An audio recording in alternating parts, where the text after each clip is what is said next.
What happens when the boundaries of you disappear? What happens when psychedelics reveal a deeper reality?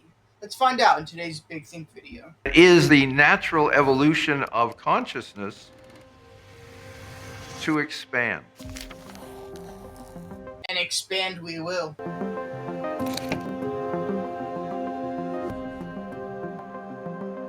What psychedelic means from its linguistic roots is mind manifesting. Mind manifesting reminds me of our thoughts create our reality.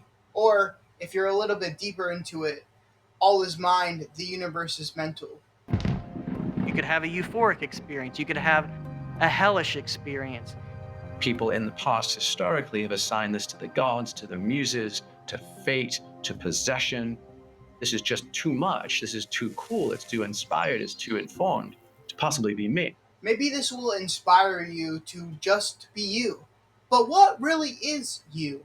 One of the fundamentals that we all have is a sense of identity, kind of who lives in this box.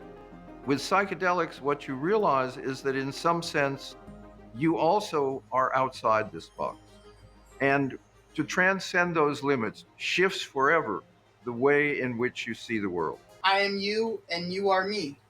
And we are the world. But enough from me. Let's listen to the experts talk about psychedelics. Psychedelic can be used to refer to what are called the classic psychedelic compounds. Psilocybin, which is in magic mushrooms, LSD, DMT, which is in ayahuasca, mescaline, which is in peyote. They affect a particular type of serotonin receptor called the serotonin 2A receptor, and that's their primary mechanism of action. I may have taken a psychedelic or two in my time, but there was a couple on that list that I have definitely not taken. But then you have other drugs. So for example, MDMA will work by releasing serotonin. So that's a different mechanism. And ketamine and PCP, they affect the glutamate system in the brain primarily rather than the serotonin system. So what does psychedelic mean then if it refers to multiple pharmacological classes of drugs that work in different ways? And the answer for me is that these are all drugs that can have a profound effect on one's sense of reality, including one's sense of self. Reality, self, both seem like concrete terms, but what if they're not? Because of the neurobiology, there are 4 qualities that tend to arise pretty consistently in those non-ordinary or altered states. Selflessness tends to happen because the areas of our brain, specifically the prefrontal cortex, but including additional networks that connect, often turn off or completely light up. Either way, they knock out our everyday waking sense of self-consciousness and self-awareness. Maybe if we were all more selfless, we would have more compassion and empathy for our fellow humans. Timelessness happens for a similar reason. As basically different parts of our brain light up and turn off, our ability to calculate time gets knocked out, and we get absolutely sucked into the immediate present moment. So a feeling of timelessness comes with it. What is time really, anyways? Past, present, future? Some believe they all happen simultaneously. Whether you think time is real or not, timelessness is definitely a real phenomenon. One example is I've achieved timelessness through a flow state. If you're working on a task that's you know how to do well, but slightly above the average level of focus, you can kind of tune out and become entranced in this state called the flow state. The effortlessness, and it's literally in the sort of almost in the biblical sense, to not my will, but thy will. When I knock out my self-consciousness, when I'm not in the past or the future, I'm just in the present moment. When I am effortlessly being propelled, Effortlessness, flowing, ease, grace, surrendering to something bigger, or just surrendering. the next thing that consistently seems to happen is the richness. We have access to far more information than we do in our regular waking state. It can be, I feel myself swept along and it feels awesome, or it's terrifying, but I don't have a choice. I like how the last point is the combination of the previous 3 points. I've definitely been in both of these states. feelings of bliss, of appreciating the little things in life, like the colors of the flowers, or existential dread and worrying about the future, or thought exercises that are not productive. But both sides have their lessons. Psychedelics, not used carefully, are dangerous. Most things not used carefully can be dangerous. The problem for psychedelics is because the expansion is so strong, if you have no support or no background or no understanding, it's terrifying.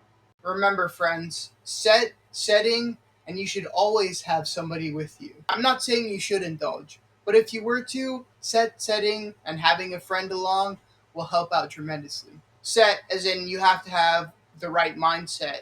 Setting as in you want to be in a good surrounding and you want to have a good friend nearby. Transpersonal psychology is a framework which allows you to get a larger view. It includes all of awareness, all of consciousness, all human experience. And it looks around for what are the tools. Meditation is a tool. Psychedelics are a different kind of tool for opening up the closed box of awareness. Like any tool, they're really only as useful as how you use them. After a psychedelic experience, you are not only more open, but you are questioning very fundamental beliefs that you have had without any particular knowledge. And what's the best thing to do with the openness? To take in the lessons that you've learned. A lot of people have these experiences and don't really gain anything from the lessons. They just go on about their lives normally. You need to take the lessons you've learned and really integrate them into your body.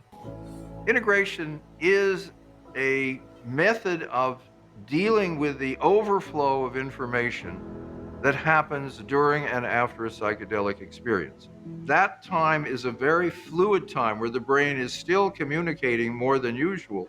And it's a good time where someone can help you move from confusion to clarity.